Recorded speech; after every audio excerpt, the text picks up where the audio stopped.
Biology class में आप सभी का हार्दिक स्वागत है। हम पिछली बायोलॉजी क्लास में चैप्टर 1 जीवों में जनन की बात कर रहे थे। तो आज उसी टॉपिक को आगे बढ़ाते हैं। जीवों में जनन दो प्रकार से होता है। नंबर 1 अलैंगिक जनन, एसेक्सुअल रिप्रोडक्शन। नंबर 2 लैंगिक जनन, सेक्सुअल रिप्रोडक्शन। तो आज हम अलैंगिक जनन, एसेक्सुअल रिप्रोडक्शन की बात करेंगे। अलैंगिक जनन क्या है? जब युग्मक निर्माण व युग्मक संलयन के बिना ही नई संतति का निर्माण होता है, यानी न तो युग्मक बनते हैं, नए युग्मकों के बीच में संलयन होता है, इसके बिना ही नई संतति का निर्माण होता है, उसे अलैंगिक जनन कहते हैं। अलैंगिक जनन में एक जनक संतति उत्पन्न कर सकता है, अर्थात इसमें एक जनक भाग लेता है।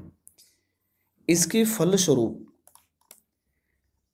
उत्पन्न संतति पूरी तरह जनक के समान होती है। इसे क्लोन बोलते हैं। इसे क्लोन कहा जाता है, अर्थात अलैंगिक जनन से उत्पन्न संतति आकारिकी व आनुवंशिक रूप से पूरी तरह जनक की क्या होती है? समान होती है, जिसे क्लोन कहते हैं।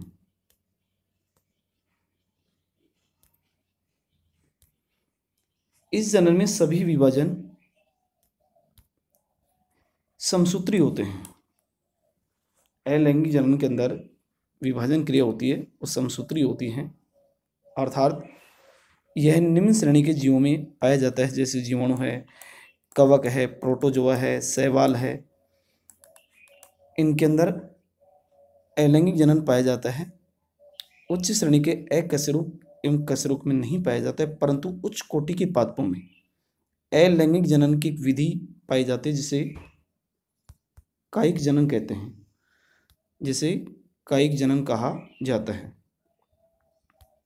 अब हम बात करेंगे अलैंगिक जनन के प्रकार। अलैंगिक जनन के निम्न प्रकार हैं, जिसमें सबसे पहले हम विखंडन की बात करेंगे कि विखंडन क्या है। जब जनक कोशिका दो या दो से अधिक समान एवं बराबर आमाप की संतति कोशिका में विभक्त हो जाती है, तो इस क्रिया को विखंडन कहते हैं। विखंडन क्रिया अनेक प्रकार से होती है। द्विखंडन होता है, बाइनरी फिशन होता है, बहुविखंडन होता है। तो विखंडन क्रिया में जनक कोशिका दो या दो से अधिक समान एवं बराबर आमाप की संतति कोशिकाओं में विभक्त हो जाती है, जिसे विखंडन बोलते हैं। तो विखंडन क्रिया में सबसे पहले हम बात करेंगे द्विखंडन। द्विखंडन क्या है? Binary fission. इसमें जीव या कोशिका समसूत्री विभाजन द्वारा दो भागों में बढ़ जाती है, जो आप डायग्राम में देख रहे हैं कि दो भागों में बढ़ जाती है, तथा प्रत्येक भाग वृद्धि करके एक वयस्क जीव का निर्माण करता है। जैसे उदाहरण के तौर पर अमीबा है, पैरामीशियम है, यूग्लिना है, डाइटम है। अमीबा के अंदर द्विखंडन क्रिया को दर्शाया गया है, जिसमें मात्र कोशिका का जीवद्रव दो भागों में बंटकर संतति जीवों में चला जाता है, यानी ये पुत्री कोशिकाएं हैं। अर्थात एक कोशिकीय जीव जैसे अमीबा है, इसे अमर कहा जाता है। क्यों कहा जाता है? क्योंकि इसमें मात्र कोशिका का जीवद्रव दो भागों में बंटकर संतति जीवों में चला जाता है, जिससे पीछे मृत शरीर शेष नहीं बचता है। इसलिए इन्हें अमर कहा जाता है, क्योंकि द्विखंडन क्रिया के द्वारा जनन करते हैं, अर्थात पीछे मृत शरीर शेष नहीं बचता है।